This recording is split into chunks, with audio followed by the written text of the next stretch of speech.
আজকের দিনটা আমার মায়ের জন্য খুব কঠিন দিন। একদিকে আমার বাবার জন্মদিন, আর আরেকদিকে মায়ের প্রাণের প্রিয় বন্ধু বিনুর জন্মদিন।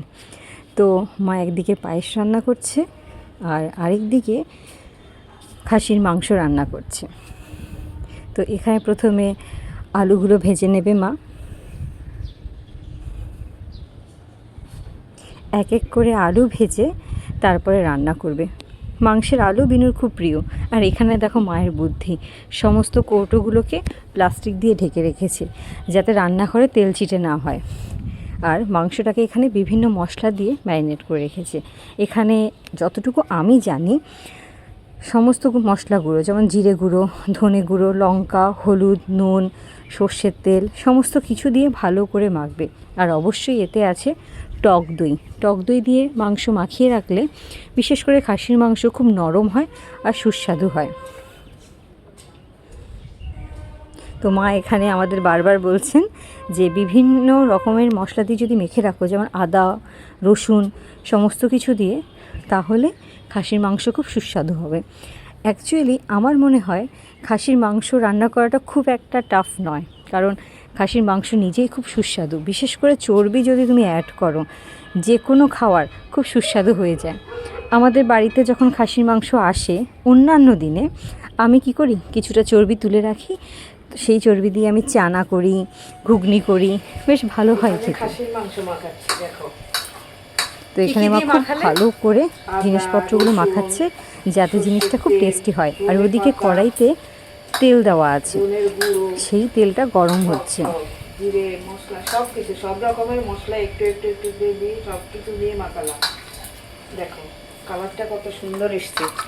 এখানে প্রায় 1 কেজির মতো খাসির মাংস আছে। আর ওখানে কড়াইতে তুমি তেল গরম করছো। আর প্রথমে মা বোধহয় আলুগুলোকে ভেজে নেবে। হ্যাঁ, 1-2 করে আলু ভেজে নেবে, কারণ খাসির মাংস বা মুরগির মাংসের আলু বিনুর খুব প্রিয়। ওই আলু দিয়ে চটকে চটকে বিনুকে দুটো ভাত খাওয়ানো যায়। এমনিতে বিনুর খুব একটা কোনো রকম খাবারই খুব একটা পছন্দ হয় না। দেখা যাক আজকে দাদুর জন্মদিনের খাবারটা ও খায় কিনা। লাল লাল করে এখানে ভেজে নিচ্ছে। আর ওখানে দেখো একটা এলাচ দুধের মধ্যে ফেলে দিল, কারণ ওই ওভেনে মা বানাচ্ছে পায়েস। এলাচটা ফেলে দেওয়াতে পায়েসের নাকি একটা সুন্দর গন্ধ আসবে, মানে সুগন্ধ আসবে।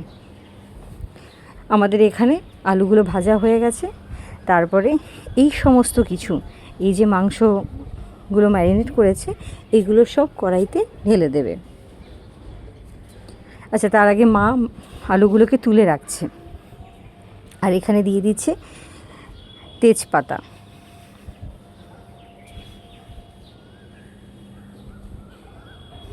আমি জিজ্ঞেস করলাম একটা তেজপাতায় হবে?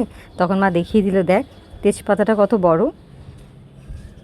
অবশ্যই তেজপাতাটাকে ধুয়ে দিতে হবে। রান্না করার সময় কিন্তু হাইজিন মেনটেন করাটা খুব ইম্পর্টেন্ট। আর বিশেষ করে মহিলারা যখন রান্না করে, তারা সব জায়গায় হাইজিন মেনটেন করে। তাপস একবার আমাকে বলছিল যে যদি তুমি কোনো দোকানে দেখো একজন মহিলা রান্না করছেন বা একজন পুরুষ রান্না করছেন, তুমি সব সময় মহিলাটির কাছে যাবে, কারণ মহিলারা হচ্ছে মায়ের জাত। ওরা নাকি যখনই রান্না করে এরকম হাইজিন মেনটেন করে রান্না করে। এদিকে মায়ের তেল গরম হয়ে গেছে, সেখানে ফোড়ন দেওয়া হলো তেজপাতা, আর এই যে পেঁয়াজ আর টমেটোও দিয়ে দিল। এগুলোকে লাল লাল করে ভাজবে যতক্ষণ পর্যন্ত না এটা মিয়ে যাচ্ছে।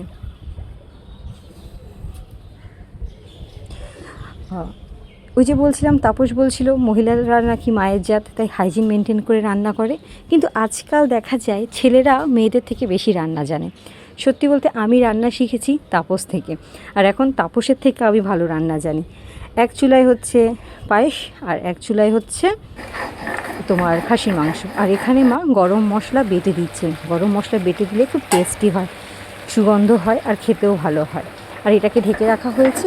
আর তারপরে একটা সিটি দিয়ে প্রেশার কুকারে নামিয়ে নেওয়া হবে। এদিকে মায়ের পায়েসও রেডি। বাবার জন্মদিন বলে কথা।